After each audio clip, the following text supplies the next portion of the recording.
ஒவ்வொருத்தருக்கும் ஒரு அழைப்பு. தேவன் என்னை பயன்படுத்த வேண்டும், தேவ அழைப்புக்கு என்னை ஒப்பு கொடுக்கிறேன் என்று சொல்லி நான் முதலாவது எனக்கு தெரிந்து கூட சொல்ல ஊழியம் ஊழியம் ஊழியம். ஆனால் அவங்க வாழ்க்கை ஒழுங்கற்றது. சார்ல்ஸ் ஸ்பர்ஜன் எழுதுற உலக பிரகாரமான ஒரு வேலையில உண்மையா இருக்க முடியாதவன் இந்த பரம ஊழியத்துல காட்ஸ் ஒர்க்ல உண்மையா இருக்கவே முடியும். எது பெரிது, எது கடினமானது, எது சேலஞ்ச். நான் உலகப்பிரகாரமா டீச்சராக இருந்திருக்கிறேன். பிரியமான கணித பாடம் சொல்லி கொடுத்துருக்கிறேன். இன்றைக்கு என்னுடைய மாணவர்கள் என்னை நினைவு கூறுகிறார்கள். 2 ஆண்டு என்னிடத்தில் 50 ஆண்டுகளுக்கு முன்பாக படித்த மாணவர்கள் மாணவியர் இன்றைக்கு என்னோடு கூட தொடர்பில் இருந்து நாங்கள் இந்த நிலைக்கு வந்ததுக்கு நீங்கள் காரணம் என்று கூட சொல்லுகிறார். பெருமைக்காக சொல்ல கர்த்தரை ஸ்தோத்திரிக்கிறேன்.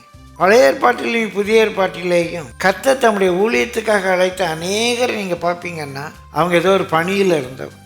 எலிசா வயக்காட்டில் 12வது ஏரை உழுதுட்டு வர்றேன். பொதுவாக 12வது கடைசி ஏர் உழுறவங்க. நான் வயக்காட்டில் ஏர் பிடிச்சிருக்கு, உழுததில் பிடிச்சி பார்த்தேன். சேரும் சகதியுமாக இருக்கும். அதில் நடந்தோன்னா கிட்டத்தட்ட முட்டிக்கு மேலே உள்ள போகும். தொட வரைக்கும் அந்த சகதி போடும், உடம்பெல்லாம் சகதியாகும். முதல் ஏர் பிடிச்சி போகிறது ரொம்ப கஷ்டம். அவன் தான் கோடு போடணும். 2வது ஏர், 3வது ஏர். கடைசி ஏர் பிடிச்சிருக்கிறவன் கூடியதான் அந்த நிலத்தினுடைய உரிமையாளனார்.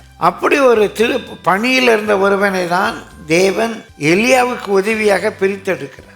எலியாவுக்கு உதவியாக பிரித்தெடுக்கும்போது அவன் என்ன செய்து கொண்டதான் பணி செய்து கொண்டிருந்தான். பேதுரு இரவெல்லாம் மீன் பிடித்தும் கிடைக்கல.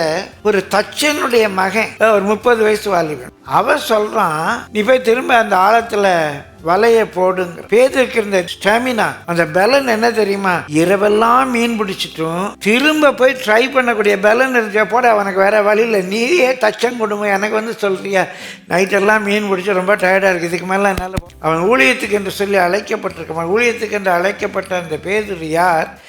இரவெல்லாம் மீன் பிடித்தும் ஒன்றும் கிடைக்காம திரும்ப போய் போடுன்னு சொன்னா கூட அதை திரும்ப போடுகிறதற்கு ஆயத்தமாயிரு. கர்த்தர் பார்க்க இவன் நம்ம ஊழியத்துக்கு லாயக்கு கூப்பிடுவான். எங்கேயாவது எனக்கு தெரிந்து வேதத்தில் ஒரு சோம்பேறிய கர்த்தர் ஊழியத்துக்கு கூப்பிட்டுருக்காரா? இல்லை ஊழியத்தில் ஒழுங்கு இல்லாதவர், வேலையில் ஒழுங்கு இல்லாதவர்கள் ஊழியத்துக்கு கூப்பிட்டுருக்காரா என்றால் இல்லையானா இது அதை விட கஷ்டம்.